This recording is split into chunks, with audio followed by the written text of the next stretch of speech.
জয় হিন্দ বন্ধুরা, আমি সুশোভন আর আপনারা দেখছেন আপনাদের প্রিয় চ্যানেল অদ্ভুত অথচ বাস্তব।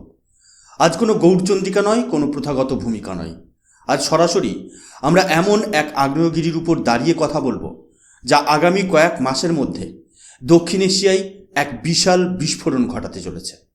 আজ আমাদের আলোচনার কেন্দ্রবিন্দু হলো পাকিস্তানের বর্তমান chief of army staff Asim Munir এবং তার সেই ভয়ঙ্কর রণকৌশল, যা শুধু পশ্চিম দিকে আফগানিস্তান নয়, বরং পূর্ব দিকে আমাদের প্রতিবেশী রাষ্ট্র বাংলাদেশের মাটি ব্যবহার করে ভারতকে ঘিরে ফেলার এক গভীর ষড়যন্ত্র।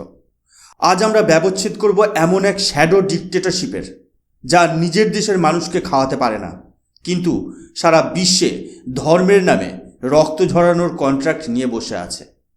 আজকের এই প্রতিবেদনটি দীর্ঘ হবে, কারণ সত্যের প্রতিটি স্তর আজ আপনাদের সামনে উন্মোচন করা প্রয়োজন। বন্ধুরা, প্রথমেই আসা যাক আসিম মুনিরের সেই হাস্যকর কিন্তু অত্যন্ত বিপজ্জনক বয়ানের উপর। পাকিস্তান সেনাবাহিনী এখন এতটাই দিশেহারা যে তাদের সেনাপ্রধানকে এখন রণকৌশলের বদলে অলৌকিক গল্পের আশ্রয় নিতে হচ্ছে। অপারেশন সিন্দুরের কথা মনে আছে? আসিম মুনির সম্প্রতি দাবি করেছেন যে এই সময় নাকি তারা ডিভাইন ইন্টারভেনশন বা দৈব সাহায্য অনুভব করেছেন। এটা শুনে ভারতের সোশ্যাল মিডিয়ায় যে হাসি ঠাট্টা চলছে তা কিন্তু অমূলক নয়। আসিম মুনির বলছেন যে তিনি নাকি আল্লাহর ফেরেশতা বা ফেরেশতাদের সাহায্য অনুভব করেছেন, কিন্তু বাস্তবটা কি জানেন? যখন ভারতের ব্রহ্মোস মিসাইলের গর্জন পাকিস্তানের মাটি কাঁপিয়ে দিচ্ছিল, যখন তাদের রেডার সিস্টেম ফেল করে গিয়েছিল এবং পাকিস্তানের তাবড় তাবড় জেনারেলরা বুঝতে পেরেছিলেন যে পরের মুহূর্তেই ভারতের পরবর্তী লক্ষ্য কী হবে, সেই চরম আতঙ্কের মুহূর্তকে তারা এখন ডিভাইন বলে চালিয়ে দিচ্ছে। আসলে যখন কোনো সেনাবাহিনীর মেরুদণ্ড ভেঙে যায়, যখন তারা জানে যে ভারতের মিলিটারি মাইট বা সামরিক শক্তির সামনে তারা টিকে থাকতে পারবে না, তখনই তারা এই ধরনের ধর্মীয় বুলি আওড়ে নিজেদের ব্যর্থতা ঢাকতে চায়। এটি কেবল একটি বয়ান নয়, এটি আসলে এক ধরনের সাইকোলজিক্যাল ডিফিট। আসিম মুনির আজ পাকিস্তানকে এমন এক রাস্তায় নিয়ে যাচ্ছেন যেখানে ধর্মই হলো শেষ কথা। তিনি বলছেন, আমরা হিন্দুদের থেকে আলাদা। এই ধরনের উগ্র মন্তব্য যখন কোনো দেশের সেনাপ্রধান করেন, তখন বুঝতে হবে সেই দেশের সরকার আসলে সেনা সদর দপ্তরের দাসে পরিণত হয়েছে।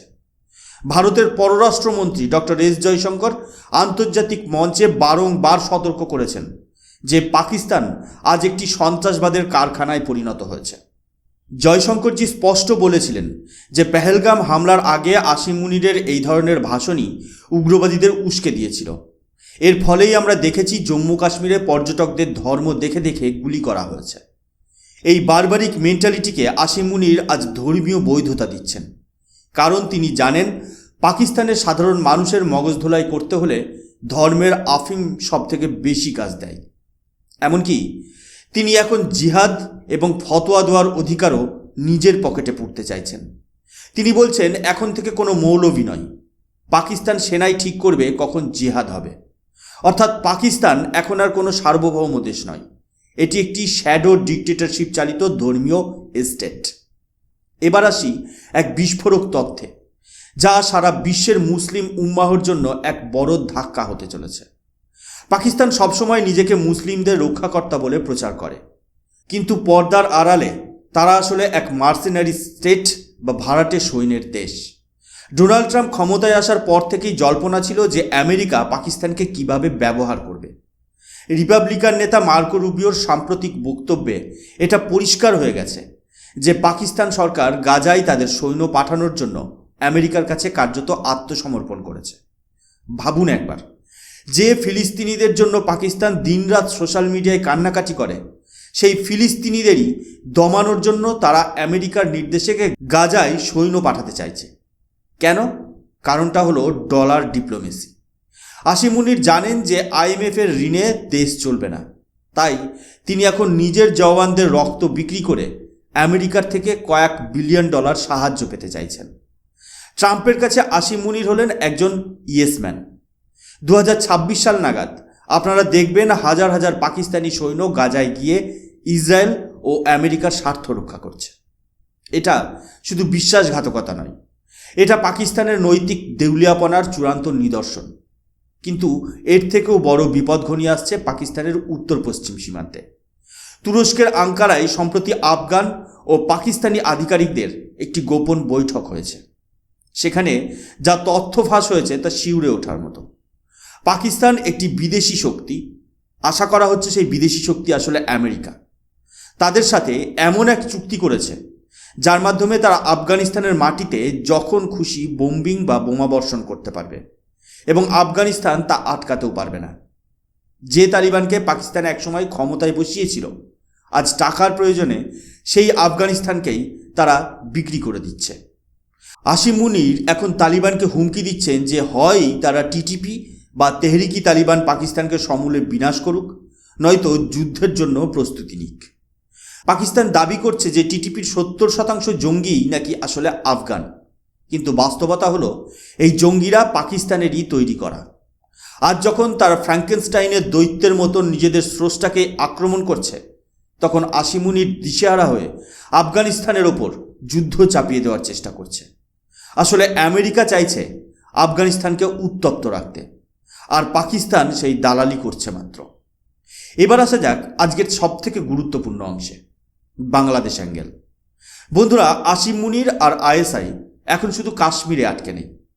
ভারতের পশ্চিম সীমান্তে যখন তারা আফগানিস্তানের সাথে যুদ্ধে জড়িয়ে পড়ছে, তখন তারা ভারতকে ব্যস্ত রাখার জন্য একটি দ্বিতীয় ফ্রন্ট বা ইস্টার্ন ফ্রন্ট খোলার প্রস্তুতি নিচ্ছে। বাংলাদেশে সাম্প্রতিক রাজনৈতিক পরিবর্তনের সুযোগ নিয়ে আইএসআই সেখানে ভীষণভাবে সক্রিয় হয়ে উঠেছে।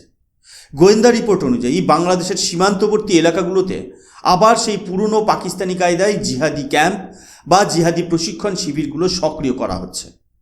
আসিম মুনির জানেন যে ভারতের উত্তর পূর্বাঞ্চল বা নর্থ ইস্টের চিকেন স্নেক করিডর ভারতের জন্য কতটা গুরুত্বপূর্ণ।